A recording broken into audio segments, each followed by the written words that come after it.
Welcome, beloved. We're reading the Bible.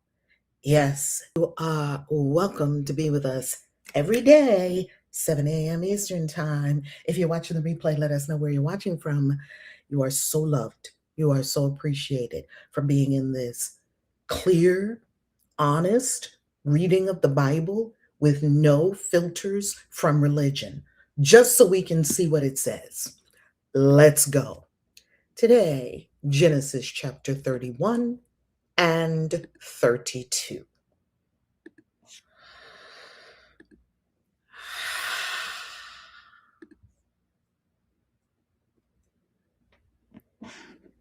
Jacob heard Laban's son's words, saying, Jacob has taken away all that was our father's. He has obtained all this wealth from that which was our father's. Jacob saw the expression on Laban's face, and behold, it was not toward him as before. Yahweh said to Jacob, Return to the land of your fathers and to your relatives, and I will be with you. Jacob sent and called Rachel and Leah to the field to his flock and said to them, I see the expression on your father's face, that it is not toward me before, but the God of my father has been with me.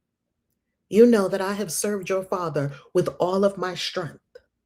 Your father has deceived me and changed my wages 10 times, but God didn't allow him to hurt me.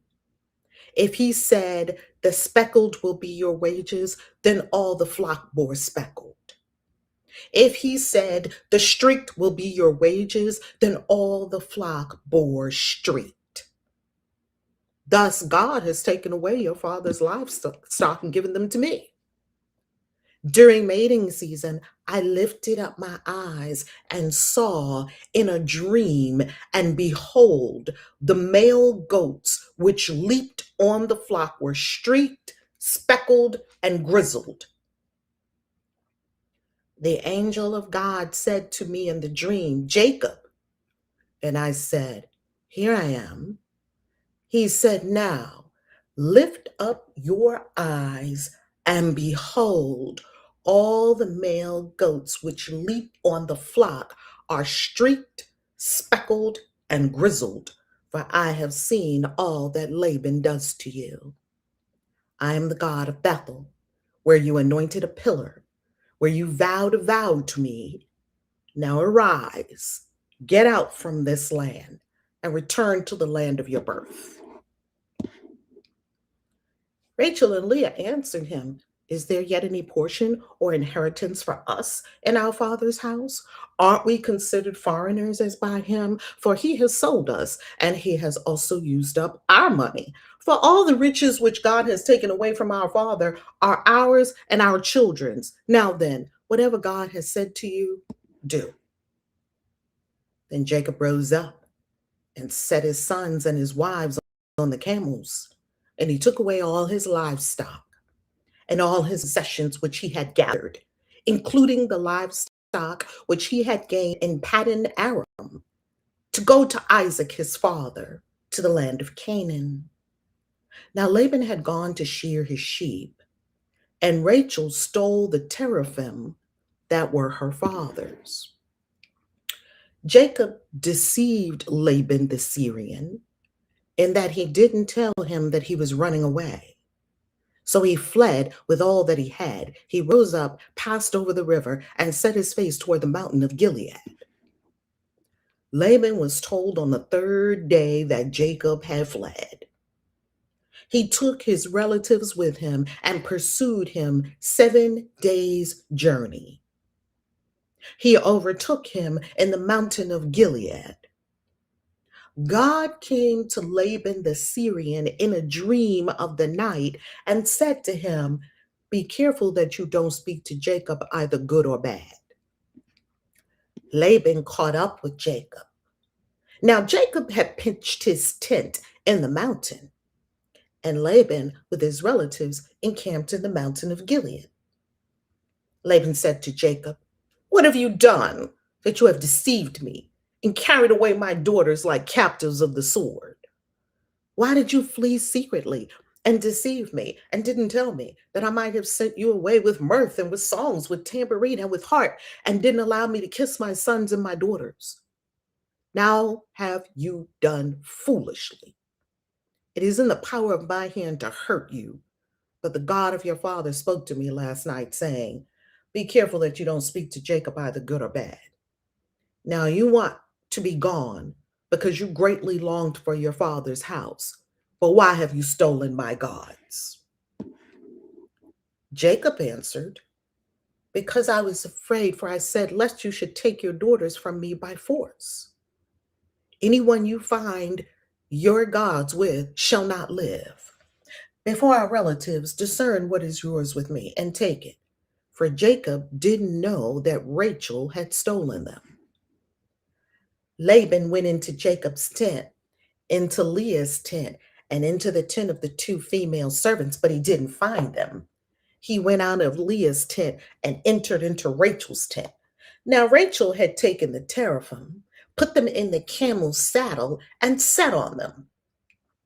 Laban felt all around all the tent, but didn't find them.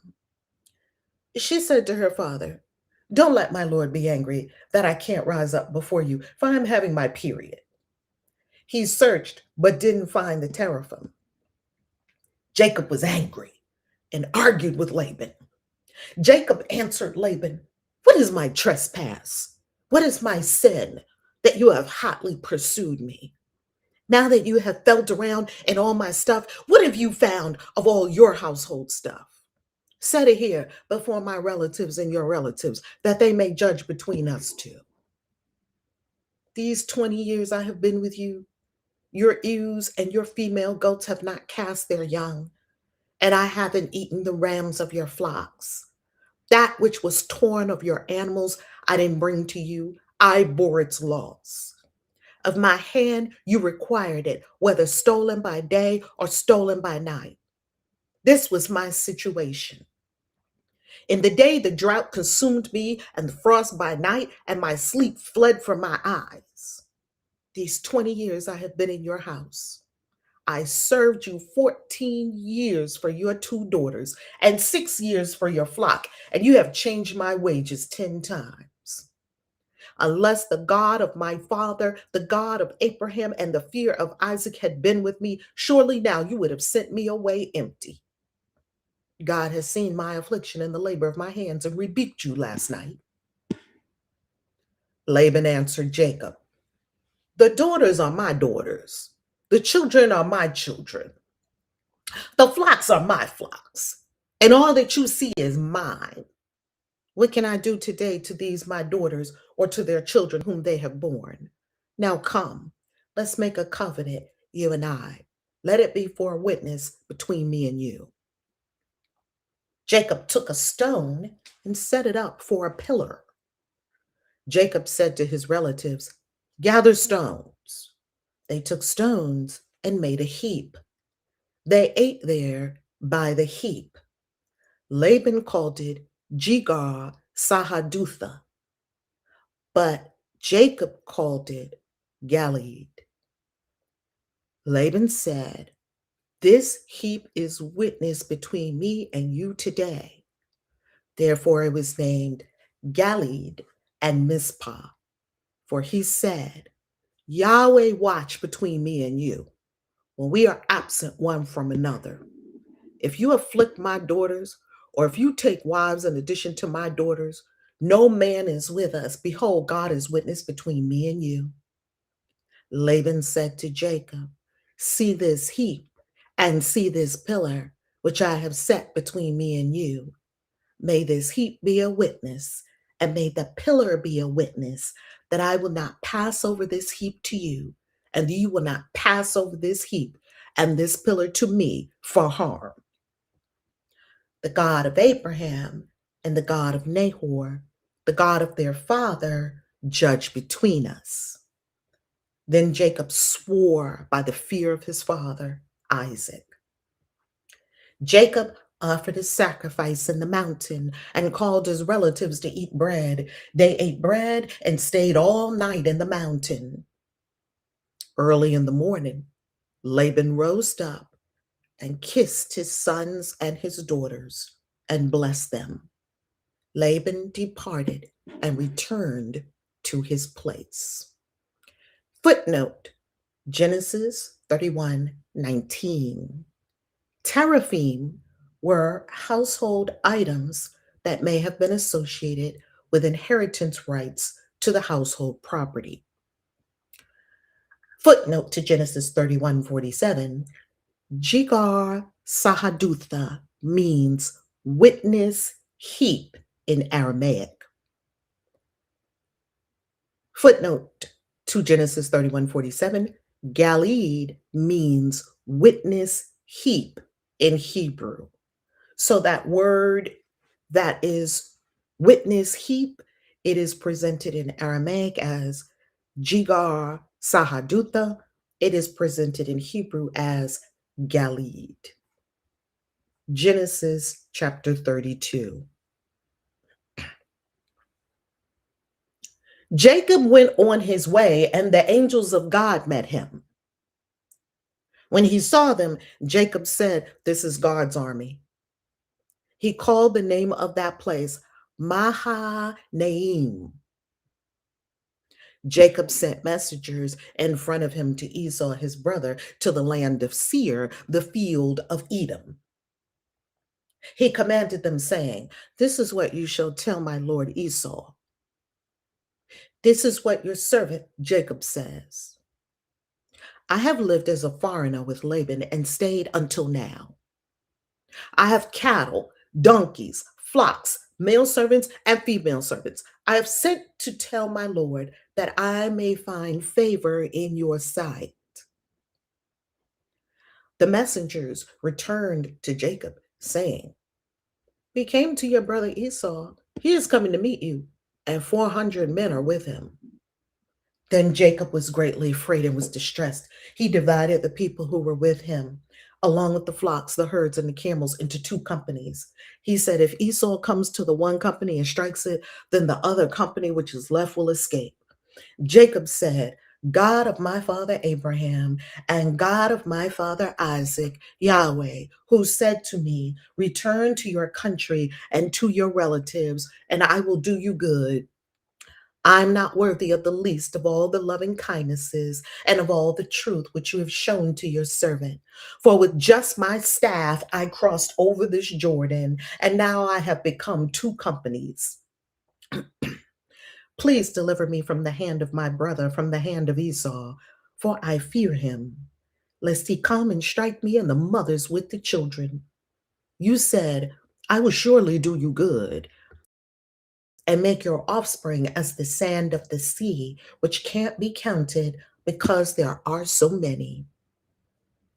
He stayed there that night and took from that which he had with him a present for Esau, his brother, 200 female goats and 20 male goats, 200 ewes and 20 rams, 30 milk camels and their colts, 40 cows, 10 bulls, 20 female donkeys, and 10 foals.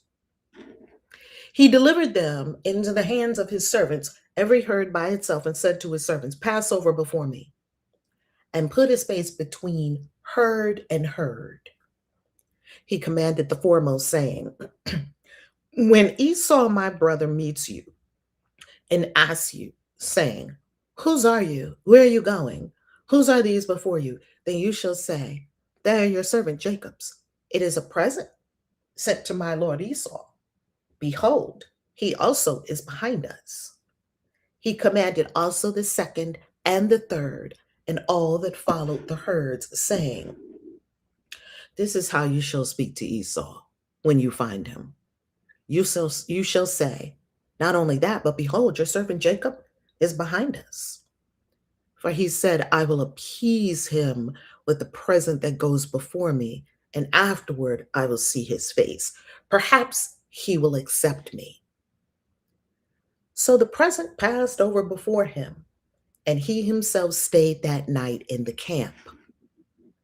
He rose up that night and took his 2 wives and his 2 servants and his 11 sons and crossed over the ford of the Jabbok.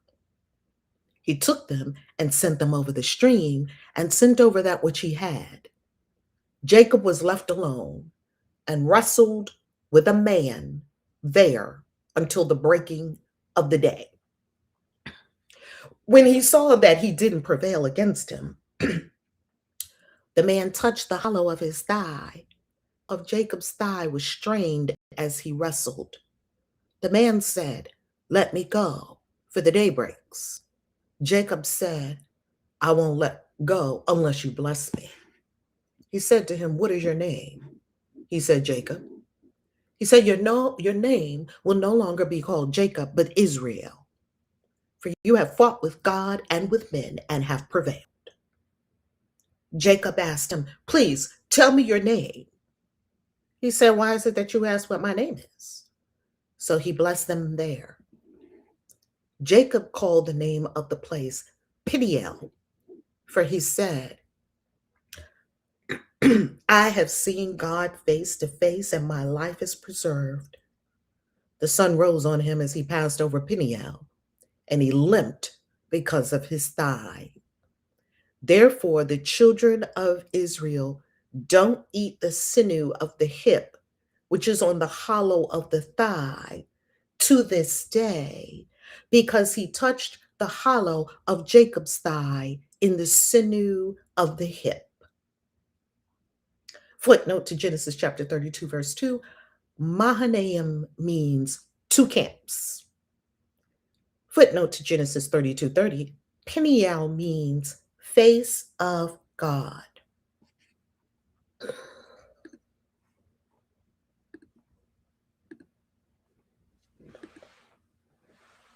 If you came here for the reading of the Bible, there you have it. Genesis chapter 32 and Genesis chapter 31 and Genesis chapter 32. If you came for the commentary, let's get into it. The first thing I want to say about Jacob is this man is a trickster. This man is deceitful. This man is a liar. And this man is a cheat. How do we know? He's a trickster, and he's a conniver, and he's a liar, and he's a cheat. That's Jacob. Now, that's not my opinion of Jacob. That's what we just read of Jacob. Let's break it down. First, when his brother comes in hungry and he's just cooking up some stew, and his brother said, "Oh, I'm so hungry. Give me some of your stew. Give me your birthright for my stew." What? That's a big price to pay for one meal. You want my whole inheritance for one meal? And Esau, just hungry, starved, not on the same level of trickster wit as Jacob, was like, "Okay, whatever." He probably didn't think it was really, really what was going to happen. Then later, his mother said, "Listen, you need to go into your father and you need to get that birthright and that blessing and the inheritance and all the goods, because you're not the firstborn, but I want you to get it." He says, "Okay." And he dresses all up and he puts the skins on him, and he tries to rub the hairy skins on him to make him smell like like Esau, his brother. And he goes in to trick their father to lie to an old blind man, because his father was half blind, couldn't really see. He was like, "You sound like Jacob. Are you sure?" He kept asking him, "Are you sure?" "Oh, yeah, I'm sure." This man is a conniver. This man is a liar. This man is a deceit. And let me ask you a question. It's a deceitful one. And let me ask you a question. Did you know when you were in church, what did you know about Jacob? We knew he had 2 wives. We knew he was the father to 12 tribes of Israel. We knew that he was blessed by God, supposedly. We knew that he was, treated badly by Laban. However, tut, tut, tut, tut, tut, we know he got the birthright instead of his brother, because church made Esau the villain of the story and made Jacob the hero of the story. I don't see a hero and I don't see a villain. I see two brothers doing deceitful shit to each other. That's what I see. I see two brothers. One is deceitful, one is angry and murderous. So Jacob, trickster, liar, deceiver, thief, and cheat. So he, if you are going to be a trickster, a liar, a deceiver to your own father, who is cannot see clearly and is old and is about to die, if you would lie to your own dying father, you probably lie to anybody and anyone about anything. Therefore, he did. Okay, let's continue with his deceitful, conniving ways. So now he goes to Laban, and he met a trickster just as trickery as him, if trickery is a word. Jacob met Laban. Laban's trying to connive against Jacob, and Jacob's trying to connive against Laban. They're both connivers. And that would make sense because these people weren't real. I'm just talking about this is an origin story for a group of people who need to create their origin story. Jacob in the story, a conniver would meet up with a conniver. Well, in the story, Laban supposedly keeps changing Jacob's wages. However, Jacob is doing some shady shit with breeding the flock and the herds, the goats and the sheep, so that he can have more. He's craftily building his wealth based on someone else's wealth. Because when he came, he didn't have anything. Like he said, when he walked in, he had a staff. That's all he had. Now he stayed for 7 years. He got, well, before he got the Rachel, he got tricked and he got, hey, the trickster got tricked. Now, can I ask you a question? Can I ask you a question? You just lied straight face to your dying blind father to steal the inheritance that you did not rightfully supposedly have in that scenario. And when you come over here and a person lies to you and gives you Leah, your wife, though you wanted Rachel, you get mad. How does that work? Can someone tell me how that works? You just lied straight face to your dying blind father. Yes, I'm Esau. Yes, I'm Esau. Here's some food I bought in from you. But you came in fast. That was fast. How did you get the food so fast? Oh, the venison was with me. He just making up lies on the spot. Oh, the I saw one as soon I saw a deer as soon as I left out. But my son, you sound like Jacob. Come closer. Are you sure you're Esau? Oh, I'm Esau. Oh, for sure. You can trust me. This man is a liar. And then he goes and he gets the same treatment. Laban gives him Leah instead of Rachel.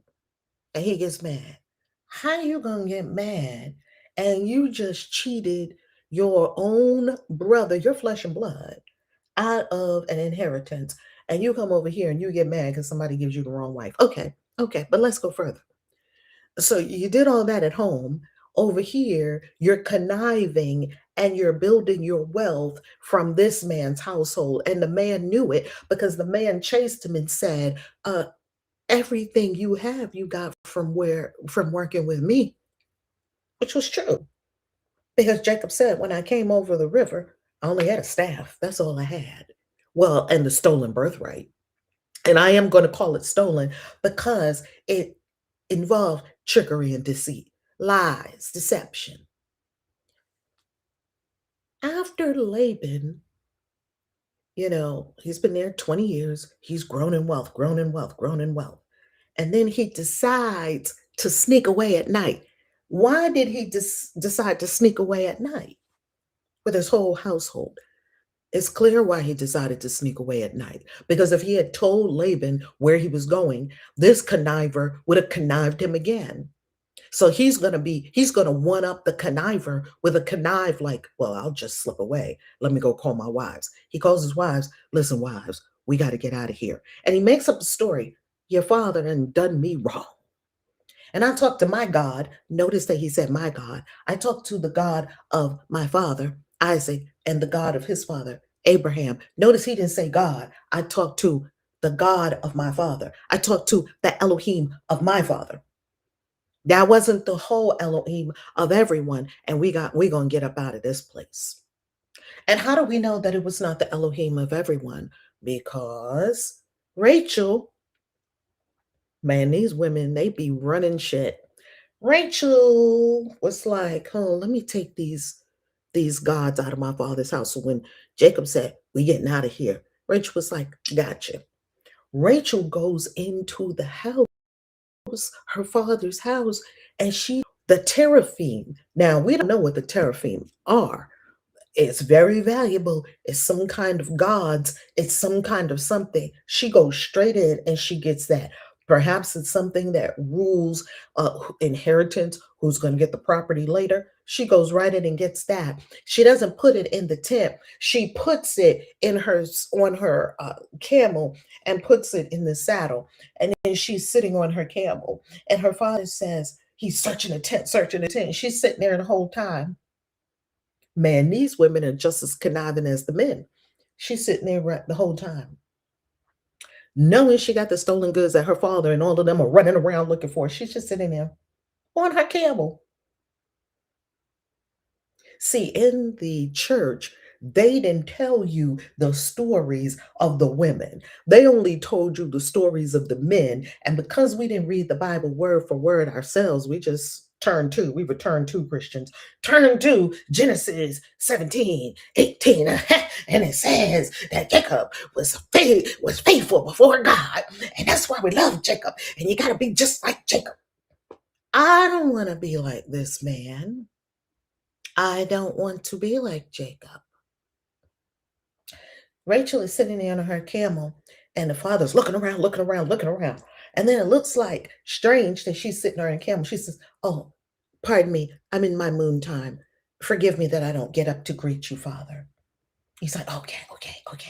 Everybody except this woman fooled everyone there.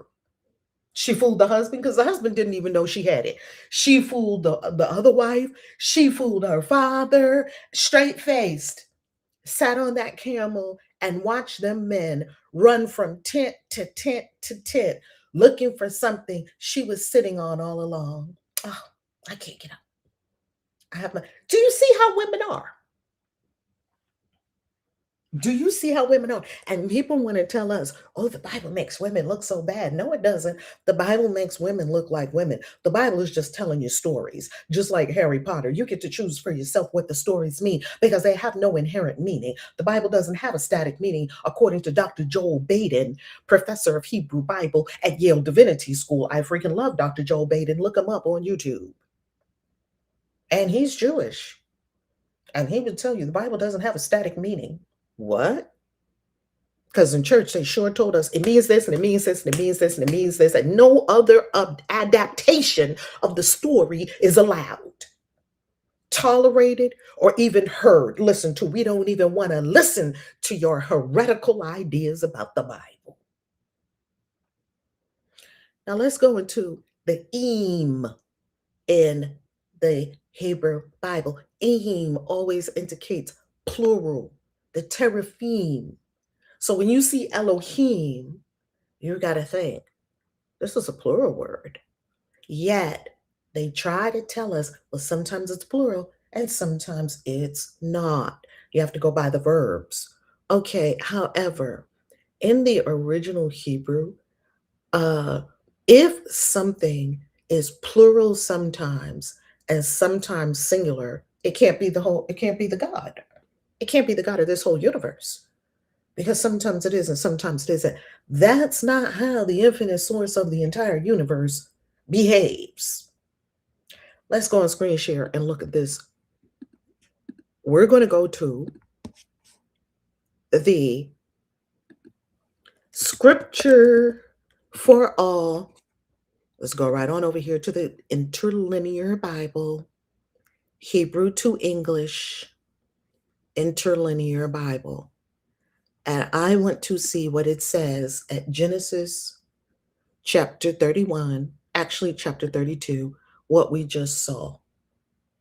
Okay, Genesis chapter 32. And I want to see where it says the God of my father. Oh, God of my father, verse 9. What does it say here? Elohim of father of me. The Elohim, not the God of the whole universe, the Elohim of my father. And when we go into ancient Sumeria, we know Elohim means Anunnaki. There were Anunnaki of this group of people, an Anunnaki of this group of people, and an Anunnaki of this group of people. And that continued through the generations as there was a being that this people worshiped and adored. And one was Baal, and one was Yahweh. These are all different Elohim. And when you trace the story all the way back, it's exactly what they did in Sumer. The Anunnaki had the people in groups, and each group had an Elohim. The Elohim of the Babylonians was Marduk, son of Enki. The Elohim in this place was Enlil. The Elohim in this place was Enki. It wasn't all one God. We need to wash that trash. It's a lie out of our mind that the Bible is even talking about one God. The Bible has many gods. There's no one God of the Bible. We're reading it for ourselves, the Elohim of my father and the Elohim of my grandfather. That's a different Elohim from your Elohim because Laban, you're worshiping something else because you have different gods in your house. That part ought to be clear, right? Let's go a little bit further with this. Who is this man that Jacob wrestles with? It doesn't say an angel, it says a man. Now, what did they tell us in church? In church, they told us, oh, Jacob wrestled all night with an angel. He could not have wrestled all night with an angel because there are no angels in the Bible. Let's go to the scripture itself. Let's go straight to the Bible and let's see it for ourselves. It says in Genesis, tell me where you see an angel. It says in Genesis,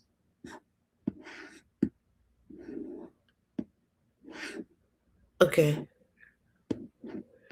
Jacob was left alone and wrestled with a man. A man. How do we get angel out of that? I'll tell you. Okay. The man, he's referring to him as a man. It's a man. What is your name? He said, Jacob. I'm going to change your name. For you have fought with God and men and have prevailed. Tell me your name. Why do you need to know my name? You don't need to know my name. It doesn't say an angel. It says a man. He wrestled with a man. The lies of the church are stacked up to heaven and are being revealed. Never said an angel. Let's go to scripture for all. Genesis chapter 32, verse 24. To see for ourselves What are we at? Genesis chapter 32. Let's go to Genesis chapter 32, verse 24, to see for ourselves in the original Hebrew, what is this word? And Jacob was left alone, and there wrestled with a man. He is wrestling man with him. He's wrestling with a man. Perhaps this man was one of the messengers of, of his Elohim. Okay. The next thing I want to talk about is the dreams. How the Anunnaki had technology, they possessed technology to be able to invade your dreams at night and have full blown conversations with you while you were in the dream state. So, if you wonder in the Hebrew Bible why many of these messages are coming to people while they're in their dreams, this is why. And if you go to some of the apocryphal literature, you also see that they were communicating telepathically. They were also communicating with people while they were in the dream state. And there could have been some kind of mind entrainment technology that they had.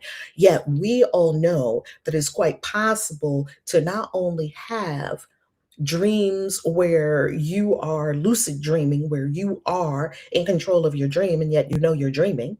And it is also quite possible to receive messages in your dreams. And it is also quite possible to telepathically communicate with anyone at any time. We know that these things exist. We have all experienced these things.